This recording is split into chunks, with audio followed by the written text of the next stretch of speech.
Pour le pain d'épices, dans la casserole, vous mettez le miel.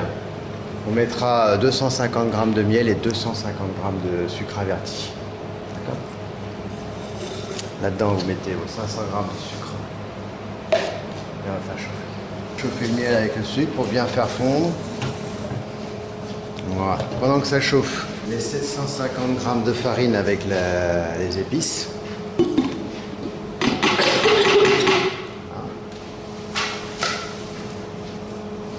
Et vous préparerez un zeste de citron.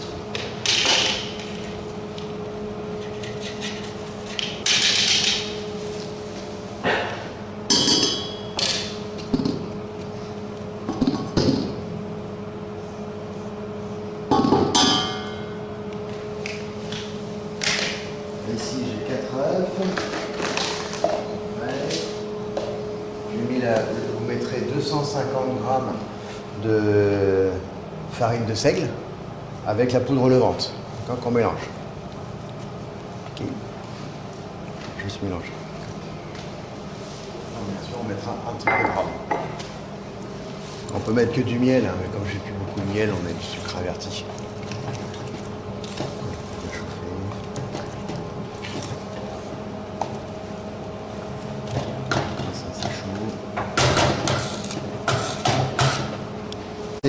Votre sucre chaud sur la farine.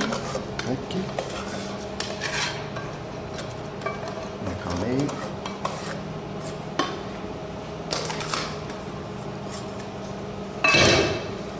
On vient pétrir ici avec la feuille.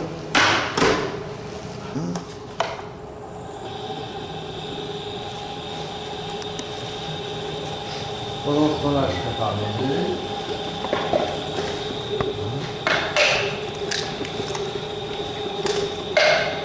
Il y a 4 œufs.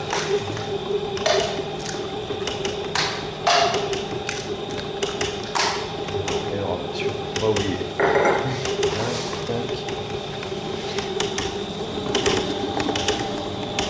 Il faut que ce soit bien chaud, hein, sinon ça va avoir du mal à faire une pâte. D'accord ?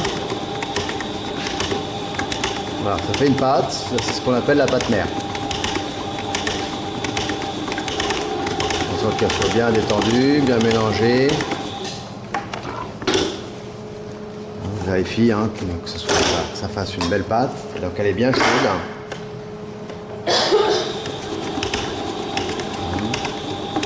Je vais venir la détendre avec les œufs.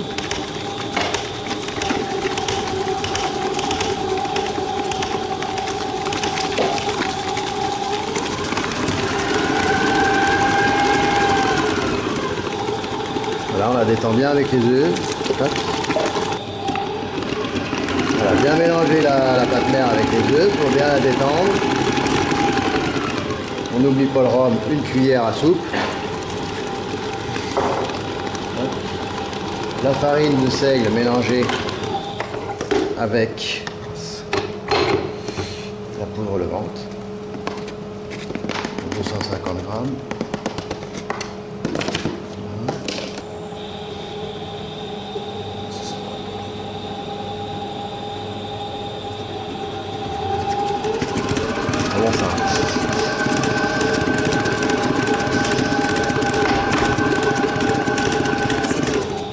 Voilà, c'est bien mélangé. On a une pâte à pain d'épices qui est un peu chaude, donc il faut faire refroidir.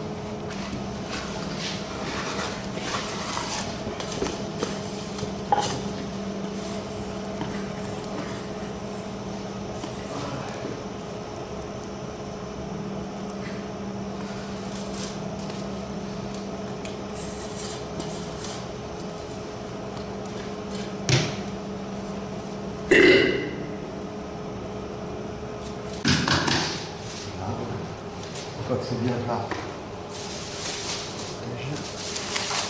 mettez ça au froid.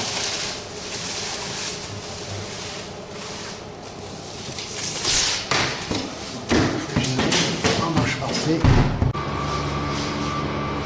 Voilà, vous récupérez votre pâte à pain d'épices. Donc elle est assez molle, hein. Elle est souple. C'est normal. Ça colle quand même, il y a beaucoup de sucre et de miel. Donc on n'oublie pas de bien fariner, pour pas que ça colle partout. Et on fait en 2 fois. Pour faciliter. Il ne faut pas avoir peur de bien fariner pour pas que ça colle, sinon ça accroche. Hein. Voilà.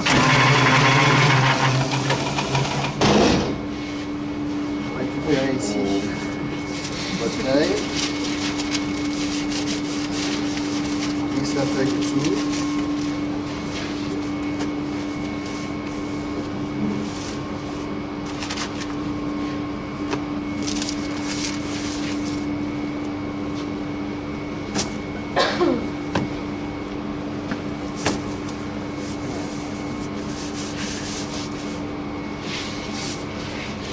Sans le déformer. Ouais. Un petit peu de farine. Vous récupérez votre forme de sapin.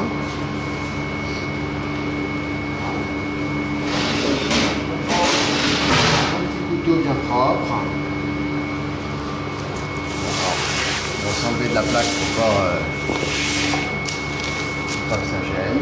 On se positionne bien.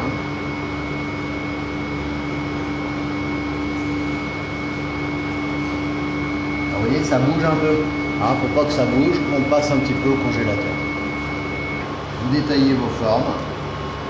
Une fois qu'elles sont détaillées, on va les mettre un petit peu au dur pour pouvoir les manipuler et les ranger au maximum par plaque. Vos sapins, une fois qu'ils ont été raffermis, vous voyez, on va pouvoir les manipuler facilement. On les positionne sur la plaque de cuisson. On ne tarde pas parce que ça revient vite. Voilà. On va mettre le maximum. Il ne faut pas que ça se touche, ça va gonfler un peu là. Bien écarté, bien rangé. Vous enlevez la farine.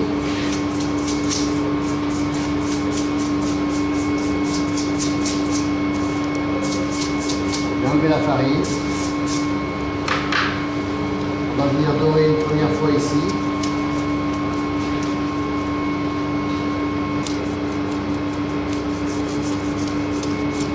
On laisse bien sécher la dorure dans le frigo et on passera une deuxième fois. Quand c'est bien sec, la dorure a bien séché. On va venir marquer ici. Sur la ligne, pas tout à fait jusqu'au bout.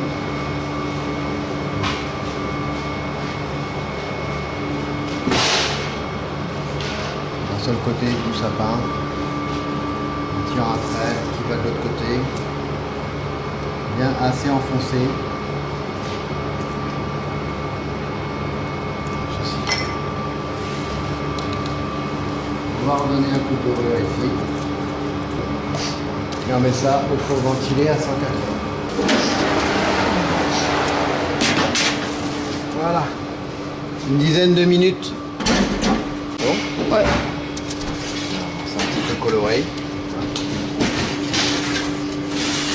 Il sort. Au niveau de la cuisson, c'est un petit peu cuit. Un petit peu trop cuit. Je vais faire un peu moins. Dès que c'est cuit, peut-être le refaire sauter pour faire refroidir.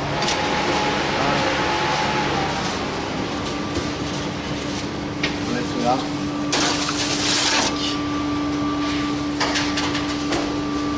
C'est bon?